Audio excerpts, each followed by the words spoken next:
Welcome to the Italian Renaissance Podcast, where we discuss essential topics about the art and culture of 15th and 16th century Italy. I'm your host, Lawrence Gianangeli. Andiamo avanti.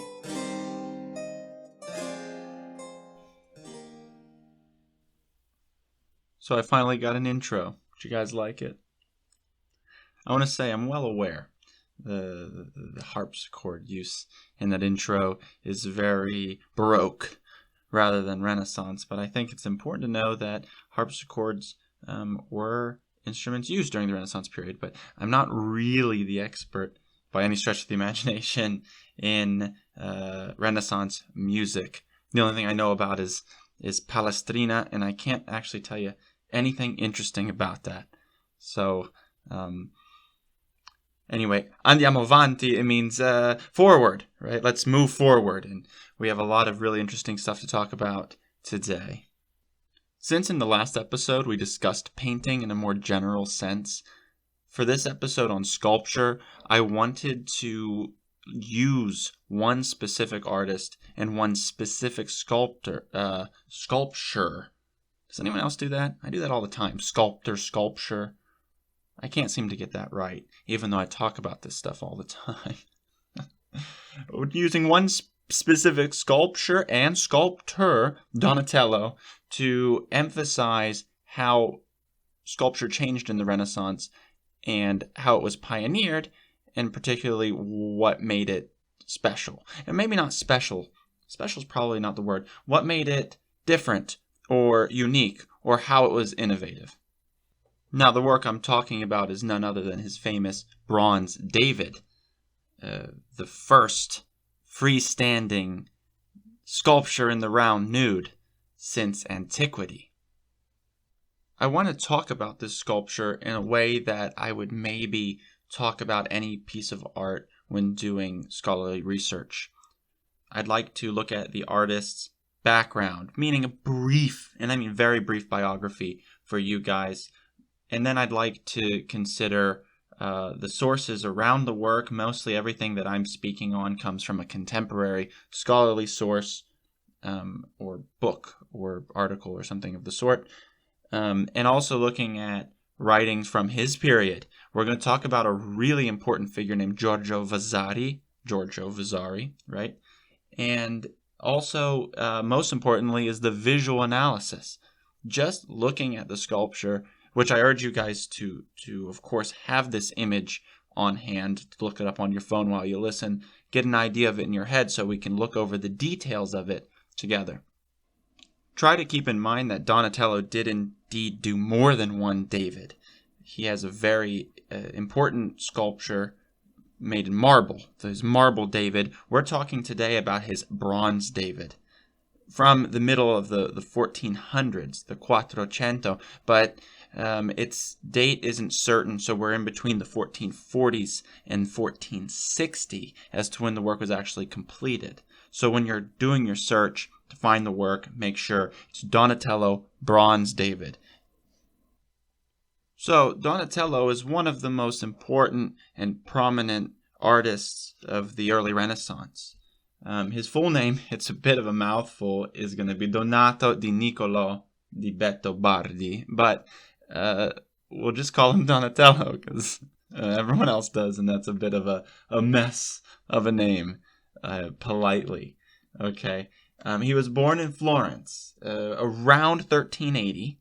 We don't know for certain. And he also died in Florence by 1466, meaning the Bronze David is going to be one of the works done towards the end of his life and career. Okay, Donatello worked in Rome. He worked in Padua. How do we say that in English? Padua. Padova. And, of course, in Florence, where he got a lot of patronage from the Medici family. Keep in mind, in this period, Florence is a republic, right? It's a guild republic. We talked about that in the last episode. And so the Medici family are bankers, but in a way, de facto rulers, because they have a great influence over the political system and great influence over the citizens of Florence. And that's why a sculpture like this is very important. And we're going to get to those details. The Medici in question that we have to have on our radar is named Cosimo de' Medici. Now keep in mind, when we get into the 1500s, there's the Grand Duke Cosimo de' Medici. This is not who we're talking about, okay? We're talking about the Cosimo de' Medici of the 1400s, the grandfather of Lorenzo the Magnificent. Very important Medici that we will talk about in great detail, because he's of course one of my favorites to discuss and to read about and to write about. So we're gonna dive into the structure of the Medici, but not in this episode. I don't think that's essential. What we need to know is about Cosimo de' Medici, Cosimo the Elder, sometimes he's called, who becomes a good friend of Donatello. In fact, when Donatello dies in the 1460s, he's buried right next to Cosimo de' Medici in San Lorenzo in Florence. They were good friends, and Cosimo was a major patron of Donatello. The question of patronage about this David, though, we assume that perhaps Cosimo did commission it, but we don't know for certain, in that the sculpture was a centerpiece in the Medici courtyard. The sculpture also bears symbols of the Medici family, predominantly the laurel, right? If we're saying they're buried in San Lorenzo, Saint Lawrence is among the key saints of the Medici family. The laurel is a symbol of that name. My name is Lawrence, right? I am also in this namesake where the laurel is a key emblem of this name, and the Medici Palace, where the sculpture was, is diagonal to the Basilica of San Lorenzo in Florence.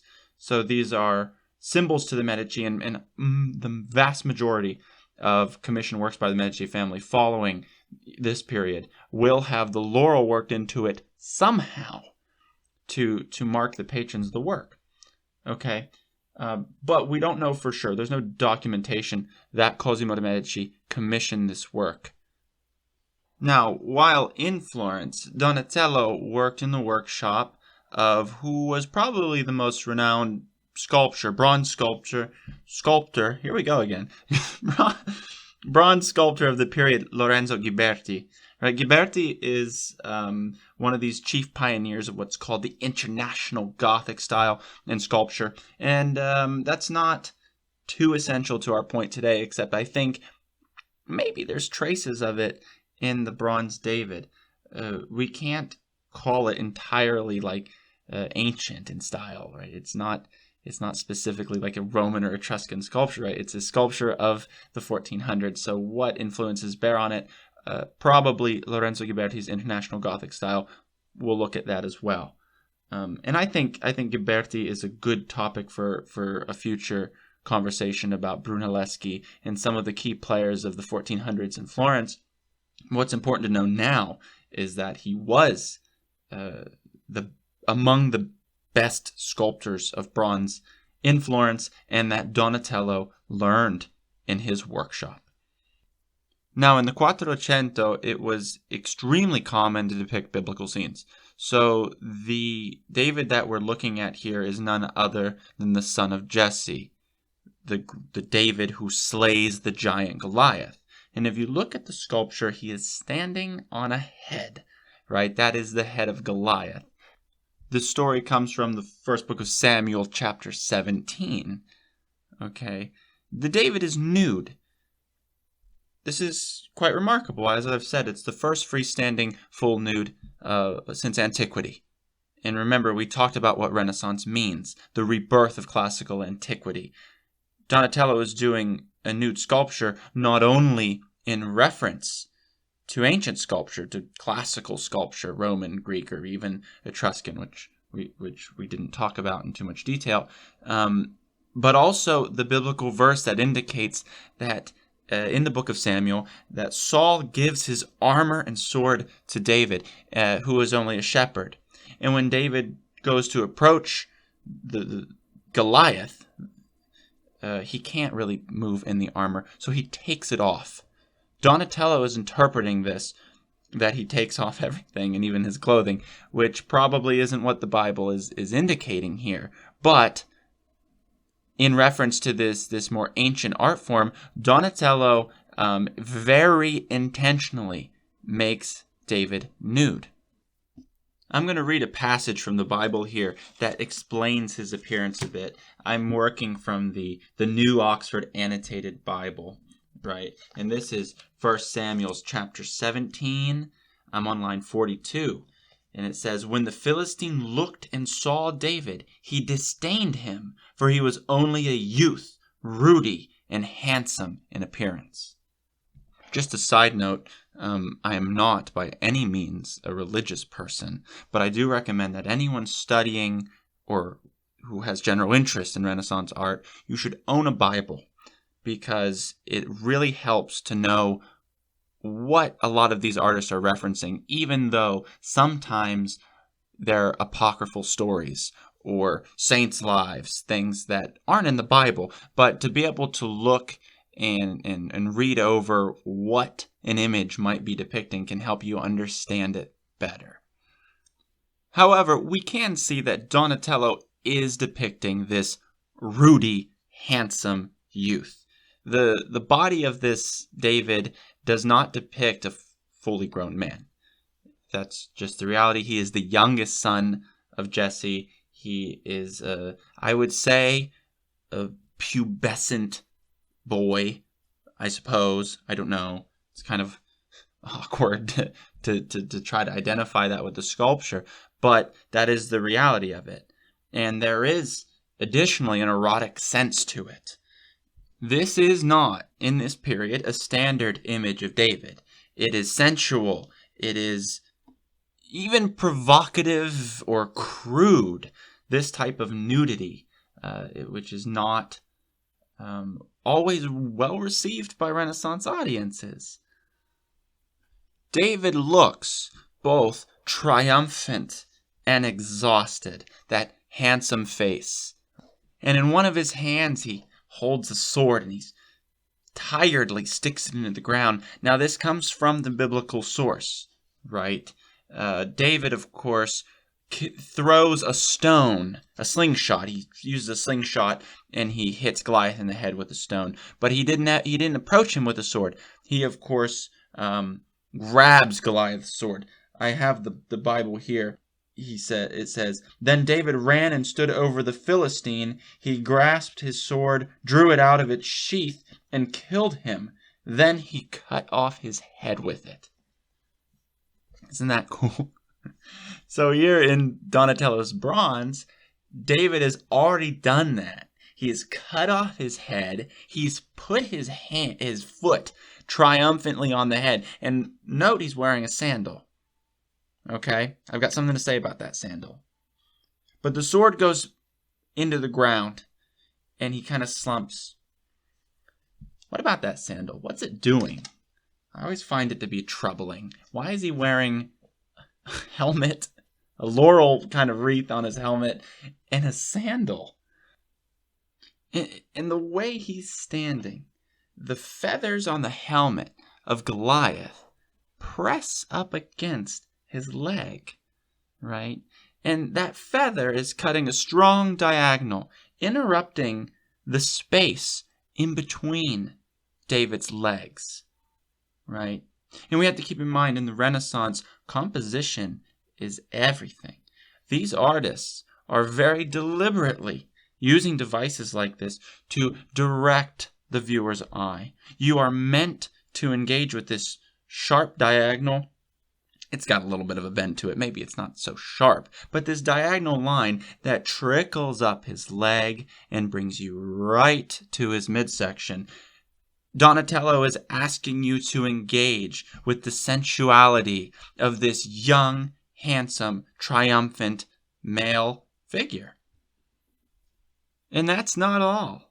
His hand goes to his hip, and what is he holding? Stones for his slingshot. Now, I've heard an interesting theory about this, and I don't know if I am 100% on board, but I'm gonna shout it out to y'all anyway, and we're gonna see what you think about it by the end of this. In his, I guess his left hand, poised on his hip, he has the stones. And in his right hand, look at that wrist. Look at the curve of that wrist. Look how it delicately handles the hilt of that sword, right? And look at the shaft-like. This is getting a little uncomfortable. Look at the shaft-like quality and the bulbous kind of tip of the hilt of the sword to have a very phallic sense. That if you were to combine the image of the phallus being delicately handled on one side with the loose, tender kind of fondling of the stones in the other, you have a complete male genital anatomy. And that Donatello is expressing his homoerotic tendencies, right? We believe very confidently that Donatello was gay, that he's expressing that through this, not at the behest of his patron, but through his own artistic endeavor. To drill this point in even more, if you can find a detail of Goliath's helmet, you'll see what has been identified as the chariot of Eros.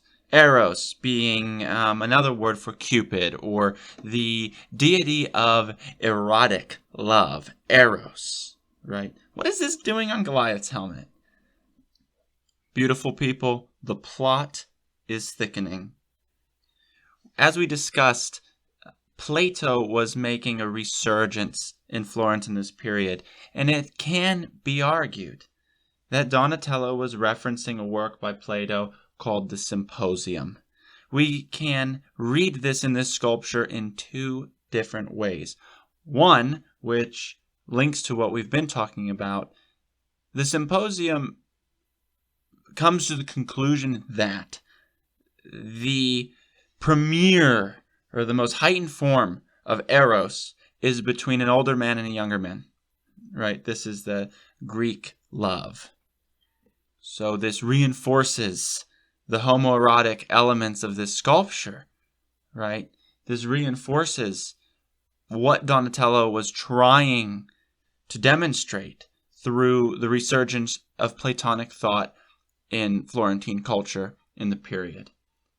Now also, we talked about that feather. What is that feather doing? Besides pointing us to David's penis, pardon me, the head of Goliath with the feathers shows a type of, it brings to mind the figure of Father Time that would have been not terribly uncommon in the period.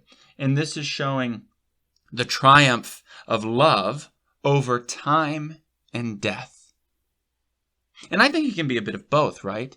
Why can't it be the triumph of homoerotic love over time and death? The triumph of Platonic love over time and death? Anything like that. It seems Donatello has given us a very intricate work to ponder.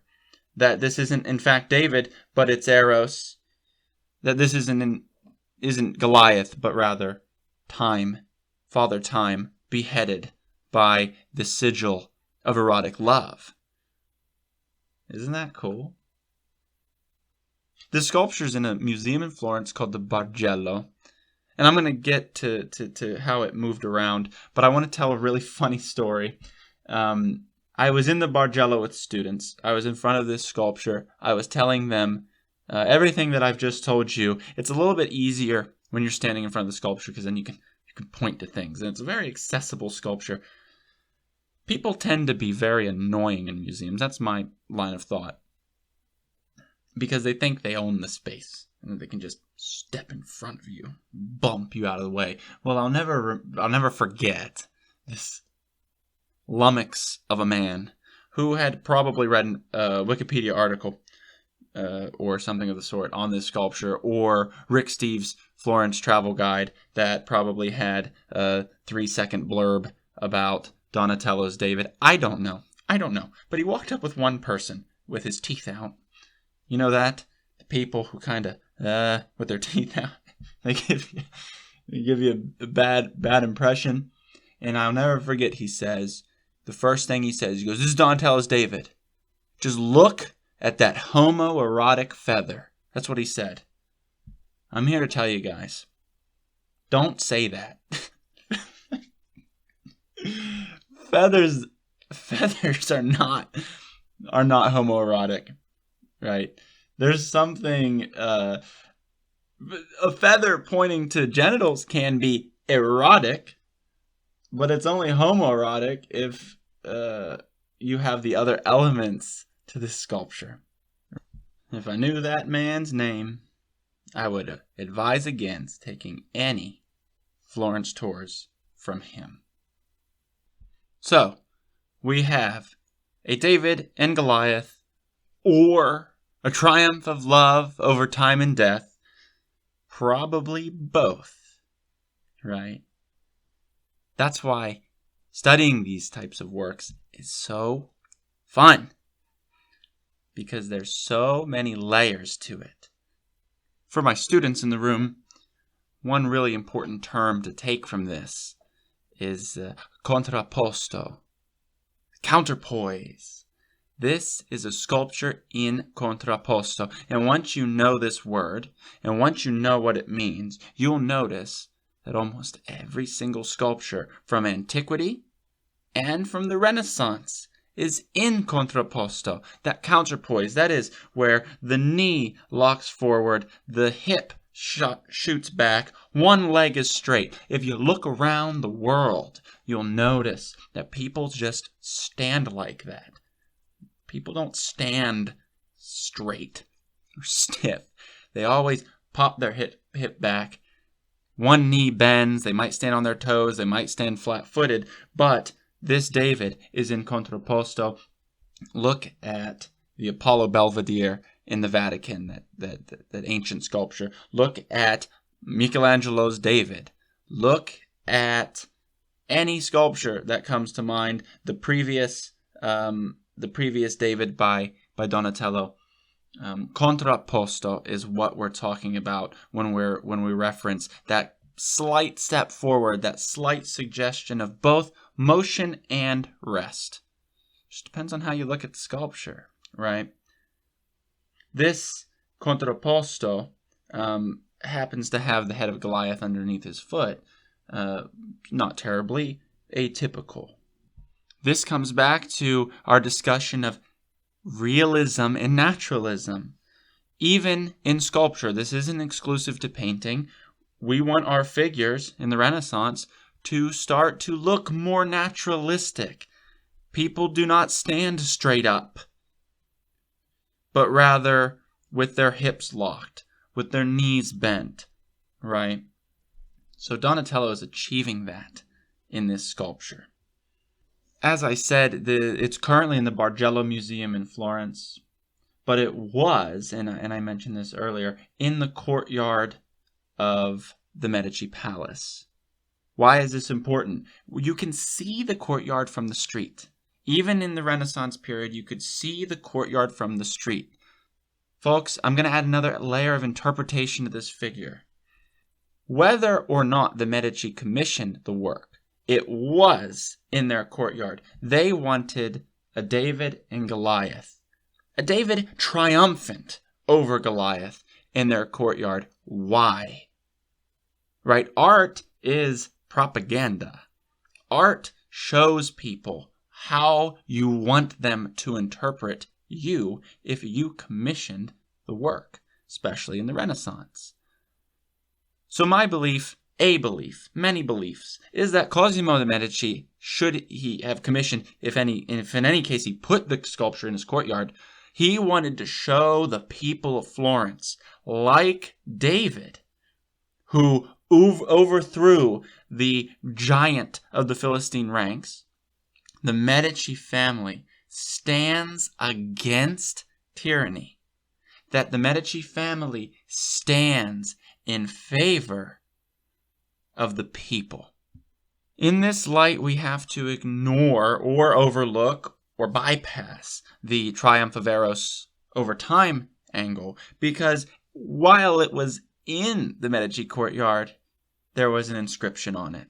And I have that here, and I'm going to read for you what the plaque said. It says, "The victor is whoever defends the fatherland. All-powerful God crushes the angry enemy. Behold, a boy overcame the great tyrant. Conquer, O citizens."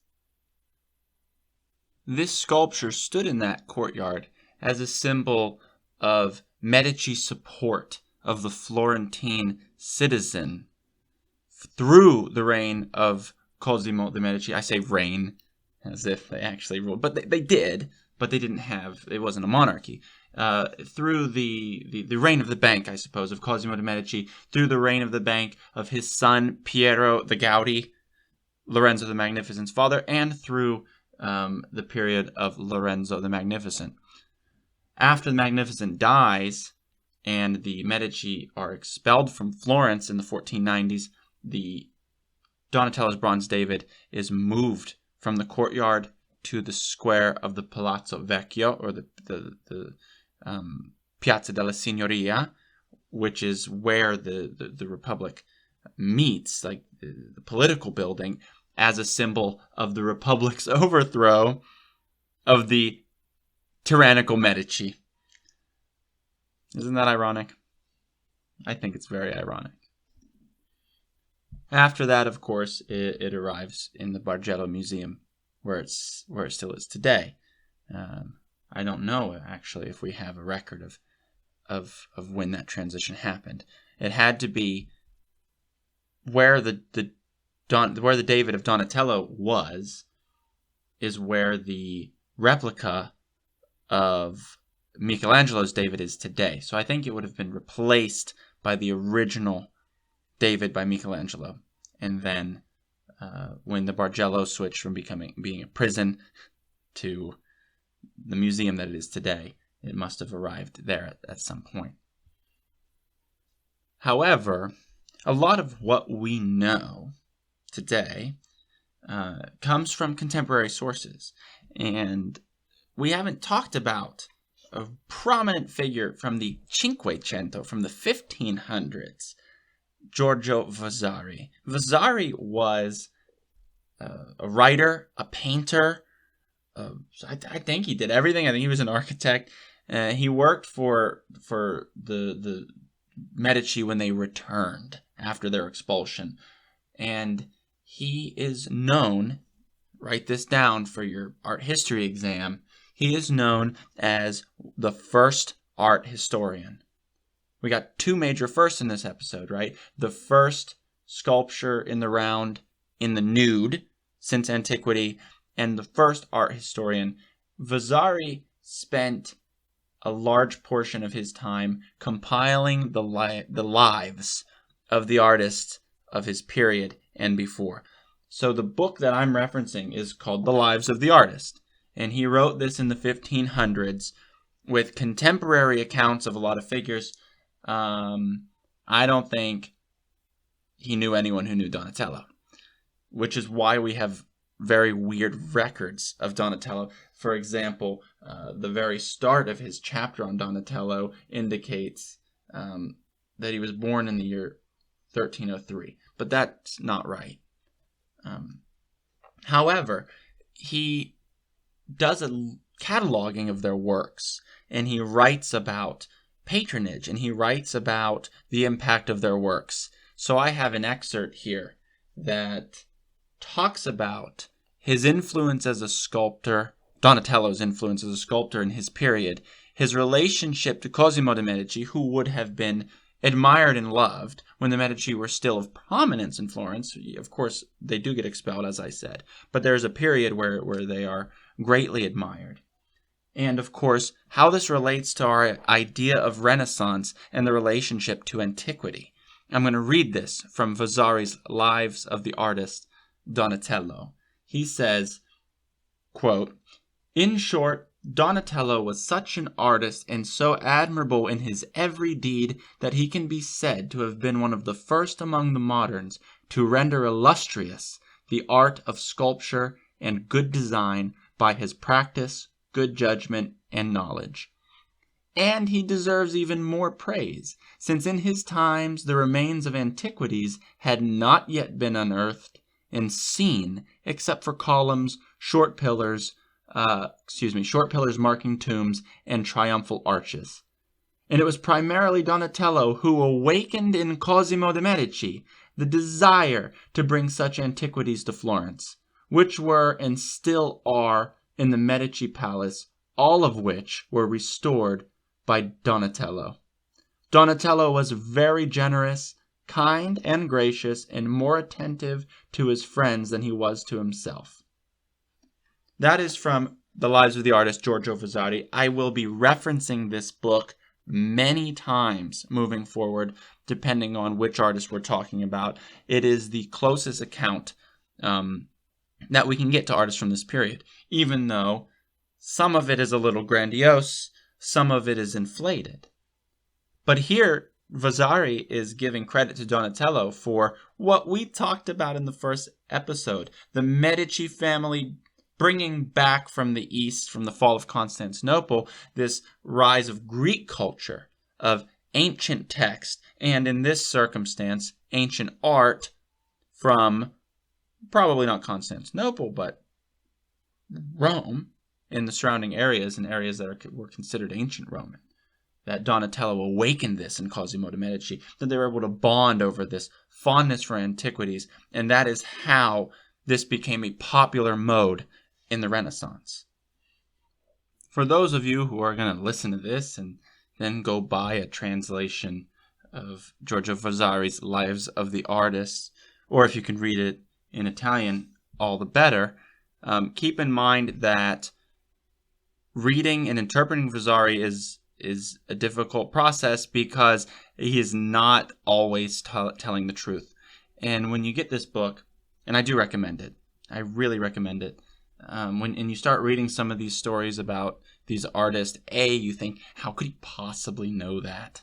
Or he might give some elaborate, hilarious story that probably didn't happen, that might have been hearsay about famous artists, because a lot of these guys were famous in their time, and he wants to fabricate or expose certain stories about them for the popularity of his own writing.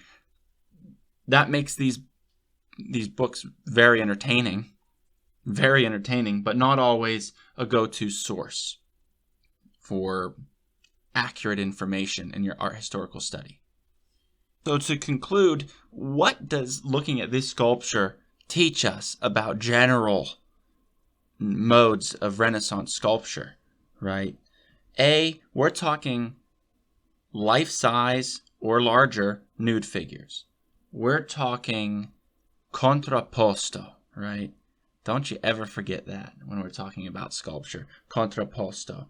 We're talking about layering meaning in a whole new way that perhaps the Middle Ages didn't do so astutely.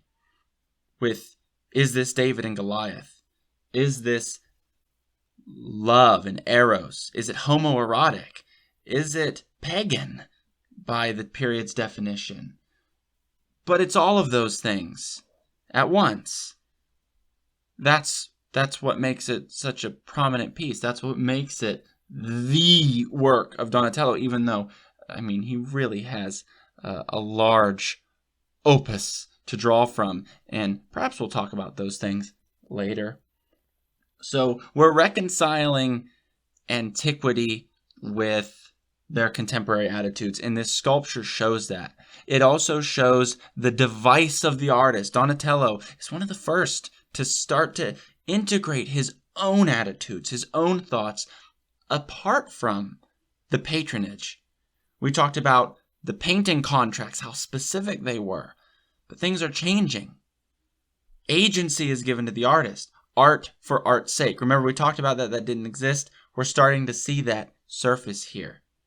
Donatello is the pioneer of this type of sculpture. And that is why he's one of the 4 Ninja Turtles. And that's my one and only Ninja Turtle joke. It's not going to happen again. So don't count on it. In fact, I'm sick of it, and I'm sick of me for having done that to you guys. And any final major takeaways? Remember Donatello. Remember Quattrocento sculpture. That's what we're dealing with here. It's going to change. It's going to change in the future. And we'll look at that in the future. Remember the Medici family. Cosimo de' Medici. This megalith who brings the ancient world back to his contemporary culture and how that affects the artist. Remember in the 1500s, Giorgio Vasari, who's going to write the lives of the artists and give us a lot of information that we can confirm now, today. Thank you all so much for listening. Please give me the best rating you got. Recommend it to your friends, especially if you're students, especially if you're students and you're studying this stuff and you need this type of information. Feel free to write me with ideas. I think my email is posted with this. Write me with your ideas, things you want to hear about, things you want to talk about. I'm happy to do that. We're going to have some more episodes coming out here very soon and some guests. So stay tuned and arrivederci.